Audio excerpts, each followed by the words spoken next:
Good morning welcome back to my channel. आशा करी सबाई भालो आछो। आमिও खूब भालो आछि। आज हलो बुधवार। এখন বাজে সকাল 9:30। এখন থেকে আমি আমার ভিডিওটা শুরু করলাম ছাদ থেকে।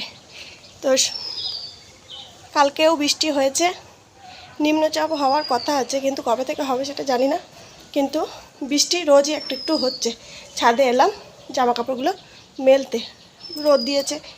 আর রান্নাবান্না চলছে, সকালের কাজকর্ম হয়ে গেছে, রান্নাবান্না হচ্ছে। রান্নাবান্না করতে করতেই স্নান, তারপর জামা কাপড় দেওয়া সবই আমি এই টাইমের মধ্যেই করে নিই। সেই জন্যে ওই সকালের দুপুরের দিকে কাজটা একটু হালকা থাকে। কাজ থাকে না নয়, মেয়েদের 24 ঘন্টায় কাজ, কিন্তু একটু হালকা থাকে। তো চলো, ওই সিঁড়ি ভেঙে এসেছি, হাঁপাচ্ছি, বেশি বকবক করবো না, পরে কথা হবে। মানুষের জীবনে এক একটা দিন আসে মনে হয় কাটতেই চাইছে না, বা এই দিনটা কেন এলো। সেরকম আমার জীবনেও আজকের দিনটা খুবই খারাপ। মানে কেন বলছি সেটা একটু পরেই বুঝতে পারবে। কারণ আমি সকালে যখন কাজ করছিলাম, রান্না করলাম, রান্না করলাম, মুড়ি খেলাম, তখনও বুঝতে পারিনি যে আমাদের এরকম হবে। কিন্তু বিপদ আপদ তো বলে কয়ে আসে না, তো এরকম হলো। আমাকে একটু আমি একটু উদাসীন হয়ে গেছিলাম, তো তাই আমাকে শাস্তি দিল ওপরওয়ালা। তাই আমি চোখের জল ফেলতে হলো। এখন শান্টু ভালো আছে দেখে আমরা সবাই খুশি। সবাই বলতে রাহুল তো কাজে চলে গেছিলো, দেখতেই পাইনি কেমন হয়ে গেছিলো। কষ্ট দেখেছি আমি, মহারাজ আর মা।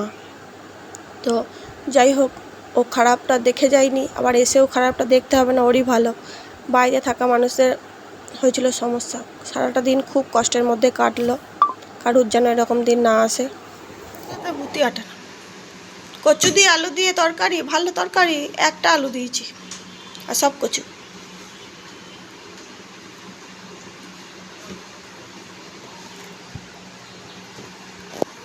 একটা দিন আমার আর ক্যামেরার সামনে আসতে ইচ্ছে হয়নি, কারণ আমি তোমাদের দেখিয়েছি যে আমার ভিডিওতে আমার একটা খরগোশ আছে। সেই খরগোশটা কালকে রাতে খাঁচাতেই থাকে, সিঁড়ির ওখানে থাকে। তো একটা বড় চাতাল আছে, ওখানে থাকে। কালকে রাতে সেই ভাম বিড়াল বলে না, কোনো কোনো জায়গায় ভাম বিড়াল বলে, কোনো কোনো জায়গায় বনগাঁওরাও বলে, সেই এসেছিল। তখন আমি ভেবেছি ও খাঁচায় আছে, ওকে কিছু করতে পারেনি। খেতেও খেয়েছিল। তো সকাল থেকে দেখছি ঝিমিয়ে আছে। তারপরে খানিকক্ষণ পর দেখলাম পাটা যেন কাটা কাটা লাগছে। তা আমার মনে হলো যে ভাম বিড়াল হয়তো ওর পাটা টেনেছিল। তো তারপর থেকে আস্তে আস্তে ও ঝিমিয়ে যাচ্ছিলো দেখে আমার খুব ভয় হয়ে গেছে। আর আমি ওকে ভীষণ ভালোবাসি, ভীষণ। দিয়ে তারপরে আমি ওকে নিয়ে চলে যাই পশুরের ডাক্তারখানায়। আমি টোটোকে ডাকলাম। তোমাদের দাদা তো কাজে চলে গেছে। টোটোকে ডাকলাম। টোটো বললো যে অত দূরে যাওয়া দরকার নেই, আমাদের এখানে বিডিও অফিসেই ডাক্তার বসে। তো ডাক্তারের কাছে নিয়ে গেলাম। ডাক্তার দেখে জিজ্ঞেস করলো যে কী হয়েছে। তখন আমি বলছি যে কী হয়েছে তো বুঝতে পারছি না, মনে হচ্ছে যে কামড়ে দিয়েছে নাকি পা ধরে টেনেছে। তখন বলছে না, শিওর করে বলতে হবে কী হয়েছে, সেরকমভাবে চিকিৎসা করবো, না বললে কিন্তু চিকিৎসা শুরু করতে পারবো না। ওরা ভাবছে যদি মরে যায়, যদি ওদের দোষ হয়, সেই জন্য ওরা চিকিৎসা শুরু করবে না বলছে।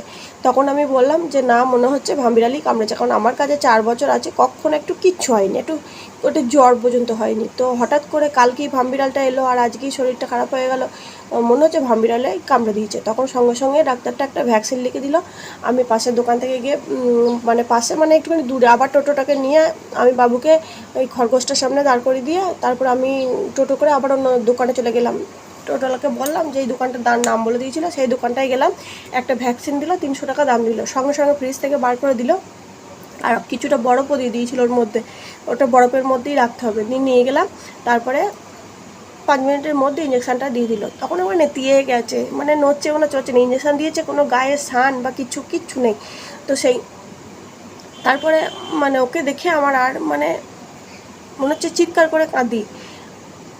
মানুষ যাকে ভালোবাসে তাকে হারিয়ে ফেলার ভয় বেশি পায়। ও ভীষণ আমাকে ভালোবাসে, আমিও ভালোবাসি। ও আমাকে চোখে হারায়। আমি যদি 2 দিন না থাকি, 6 মাস না থাকি, সবথেকে কষ্ট ওই পায়।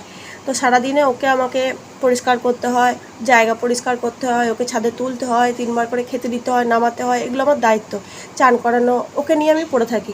তো সেই জন্য ওর শরীর খারাপ হয়েছে, তারপরে ওকে নিয়ে এসে খাঁচা বলেছে যে একটা বাড়ি যাবেন, বাড়ি আর তারপরে একটা স্প্রে লিখে দিয়েছিল যে জায়গাগুলো লাল লাল দাগ হয়ে যায় সেই জায়গাগুলো স্প্রে করার জন্য, আর একটা খাবার ওষুধ দিয়েছিল।